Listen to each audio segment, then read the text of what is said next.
Hello all, welcome back to our channel Akhila Sanjay. నేనైతే ఇవాళ మన ఛానల్లో గుత్తి కాకరకాయ ఫ్రై అయితే చేసి చూపిస్తున్నానండి. చాలా మంది పిల్లలు కాకరకాయ ఫ్రై అంటే ఇష్టంగా తినరు కదా. ఈ విధంగా చేసి పెట్టండి, వద్దనకుండా తినేస్తారనమాట. కాకరకాయ చేదు లేకుండా చాలా అంటే చాలా బాగుంటుంది. సైడ్ డిష్గా కూడా చాలా బాగుంటుంది అనమాట. పప్పులోకి, రసంలా, సాంబార్ వీటిలోకి చాలా బాగుంటుంది అనమాట.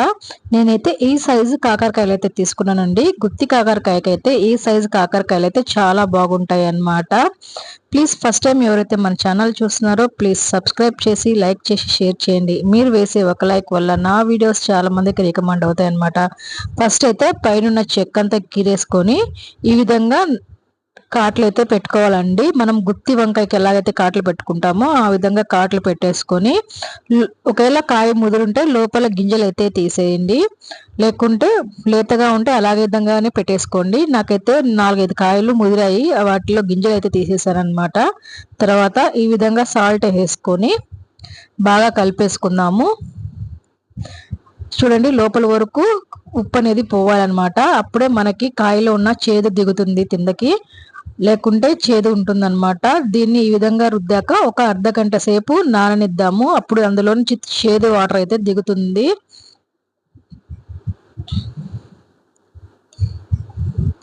ఈ సైజు కాకరకాయలు అయితే చాలా బాగుంటాయండి గుత్తి కాకరకాయ ఫ్రైకి అయితే. ఈ విధంగా అన్నిటికీ పూసి కలిపి పెట్టేసి ఒక అర్ధ గంట సేపు నాననిద్దాము. చూడండి, అర్ధ గంట నానే కదా. ఇప్పుడైతే గట్టిగా పిండేసుకుందాము. చూడండి, దాంట్లోంచి వాటర్ అయితే రిలీజ్ అవుతుంది కదా. కొంచెం కొంచెం వాటర్ అయితే రిలీజ్ అవుతుంది. మొత్తం కాయల్ని ఈ విధంగానే పిండేసుకొని తీసి పక్కన అయితే పెట్టేసుకుందాము. చూడండి, మొత్తం పిండేసుకున్నాను. కాయ అయితే ఈ విధంగా వచ్చింది. ఇప్పుడు దీంట్లోకి మసాలా పొడి అయితే తయారు చేసుకుందాము. ఒక 2 టేబుల్ స్పూన్ల పల్లీలు స్లో ఫ్లేమ్లో వేయించుకోండి. అప్పుడే మీకు పప్పు అనేది లోపల వరకు వేగుతుంది. ఈ కారం పొడి ఉట్టి అన్నంలో వేసుకొని తిన్నా కూడా చాలా బాగుంటుందండి. కొంచెం నెయ్యి వేసుకొని ఈ ఉట్టి పొడి వేసుకొని తిన్నా కూడా సూపర్గా ఉంటుంది. ఈ పొడి అయితే చాలా బాగుంటుంది. ఇవి లైట్గా వేగాయి కదా. ఇప్పుడు ఇందులోకి మనము ఒక 2 టేబుల్ స్పూన్ల ధనియాలు కూడా యాడ్ చేద్దాము. జీలకర్ర, వీటిని కూడా లైట్గా వేగనిద్దాము. తర్వాత ఎండు కొబ్బరి, నేను సగం చిప్ప తీసుకున్నానండి. సగం చిప్పలో హాఫ్ అనమాట, హాఫ్లో హాఫ్ తీసుకున్నాను. వీటిని కూడా లైట్గా వేయించుకొని స్టవ్ అయితే ఆఫ్ చేసేసుకుందాము. తర్వాత ఇందులోకి ఎండుమిర్చి, మీ స్పైసీని బట్టి ఎండుమిర్చి అయితే యాడ్ చేసుకోండి. స్పైసీ ఎక్కువ ఉండేవైతే తక్కువ వేసుకోండి, లెస్గా ఉండేటివైతే తక్కువగా వేసుకోండి. వీటిని బాగా చల్లారిస్తాము. ఈ లోపల మనం ఒక బాండిల్ పెట్టుకొని డీప్ ఫ్రైకి సరిపడా ఆయిల్ అయితే వేసేసుకుందాము కాకరకాయలు వేయించుకోవడానికి. కాకరకాయ ఫ్రైలో చాలా రకాల కాకరకాయల ఫ్రైలు ఉన్నాయండి. డిఫరెంట్ డిఫరెంట్ పొడులతోటి చాలా మంచిగా చేసుకోవచ్చు ఈ గుత్తి కాకరకాయ అనేది. అందులో ఇది ఒక రకం అన్నమాట. చిన్న చిన్న కాయలతోటి చాలా ఈజీగా టేస్టీగా చేసుకోవచ్చు.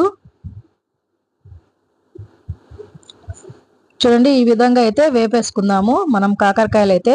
చాలా మంది పైన చెక్కు తీయకుండా ఆ విధంగానే ఏం చేస్తారండి, అది కూడా బాగుంటుంది. అయితే కొంచెం చేదుగా ఉంటుంది. మనం పిల్లలకి పెట్టాలి అనుకున్నప్పుడు పైన పొట్టు తీసేసి పెడితే చాలా బాగా ఉంటుంది అన్నమాట.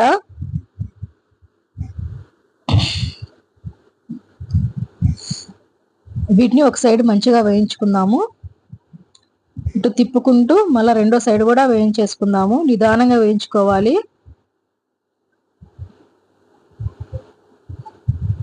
ఈ కాకరకాయల్ని పెరుగులో నానేసి కూడా చేస్తారండి. ఆ టైపు కాకరకాయ ఫ్రై కూడా మీకు నేను చేసి చూపిస్తాను. అది కూడా చాలా బాగుంటుంది.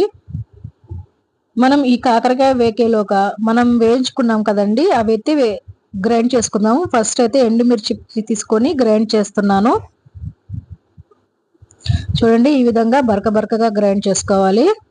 తర్వాత మనం వేయించుకున్న పల్లీలు, ధనియాలు, జీలకర్ర, కొబ్బరి ఇవన్నీ ఉన్నాయి కదా, ఇవన్నీ వేసి కొంచెం సాల్ట్ వేసి 4-5 ఎర్రపాయల రెబ్బలు కూడా వేసి గ్రైండ్ చేసుకుందాము. సాల్ట్ నేను వేయించేటప్పుడు వేయలేదండి, ఆయిల్లో వేయలేదు. ఈ పొడిలో అయితే నేను సాల్ట్ అయితే యాడ్ చేస్తున్నాను.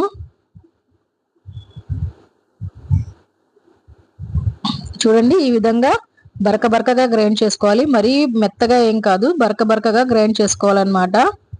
ఈ విధంగా ఉంటే సరిపోతుంది. ఈ లోపల మనకు కాకరకాయలు వేగుతూ ఉన్నాయి కదా, ఇంకొకసారి తిప్పుకుందాం మంచిగా.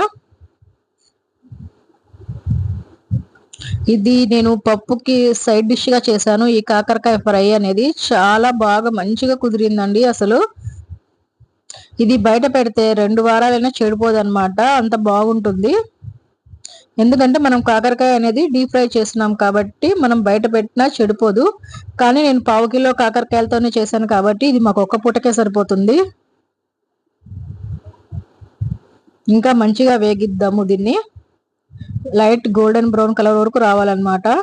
ఇప్పుడు సైడ్ ఆయిల్ మిగిలిందండి, కొంచెం ఎక్కువ అవుతుంది. మనం తీసేసుకుందాం. ఆయిల్ అయితే తీసేసి వేరే గిన్నెలోకి అయితే వేసేస్తున్నాను. ఇది మళ్ళా వాడుకోవచ్చు ఈ నూనెని అయితే మనము.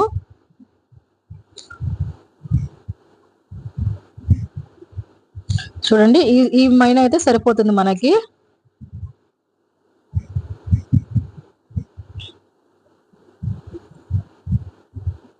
బాగా మంచిగా వేగితే కాకరకాయ క్రిస్పీగా బాగుంటుందండి అసలు.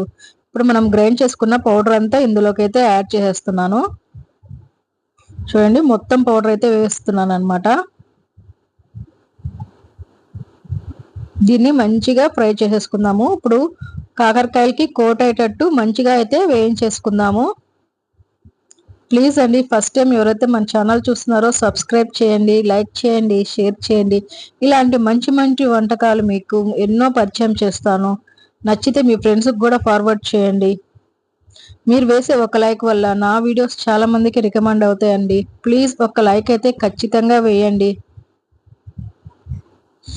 ఎవరెవరు చూసారో, ఏ ఊరి నుంచి చూసారో ప్లీజ్ కామెంట్ కూడా పెట్టండి. నాకు ఎక్కడెక్కడ నా వీడియోస్ ఎక్కడంత వరకు రీచ్ అవుతున్నాయో నాకైతే తెలుస్తుంది అనమాట. చూడండి కాకరకాయకి మొత్తం అయితే కోట్ అయింది కదా. ఇప్పుడైతే స్టవ్ ఆఫ్ చేసేసుకొని పక్కన పెట్టేసుకుందాము. చూడండి మంచిగా క్రిస్పీగా వేగాయి అన్నమాట కాకరకాయలు అనేవి.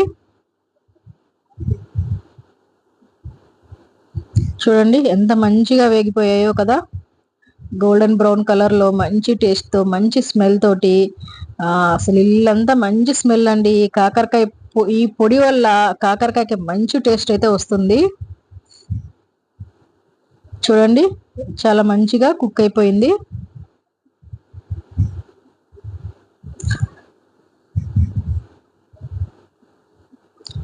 దీన్నైతే నేను రైస్తో అయితే ట్రై చేస్తున్నాను ఏ విధంగా ఉందనేసి. చూడండి బాగా క్రిస్పీగా మనకి కాకరకాయ అనేది అయిపోయింది. ఇప్పుడు వేడి వేడి అన్నంలో ఈ పొడి కొంచెం కలుపుకొని కాకరకాయ ముక్క కూడా తీసుకొని తింటే చాలా అంటే చాలా కమ్మగా ఉందండి. నేను దీనికి మన రాయలసీమ స్పెషల్ పప్పు పచ్చిమిరపకాయల పప్పుతో అయితే దీని కాంబినేషన్ గా చేశాను. చాలా అంటే చాలా బాగుంది పచ్చిమిరపకాయల పప్పు కూడా. ఇంతేనండి, నెక్స్ట్ వీడియోలో కలుసుకుందాం. ఒక చిన్న లైక్ అయితే వేయండి.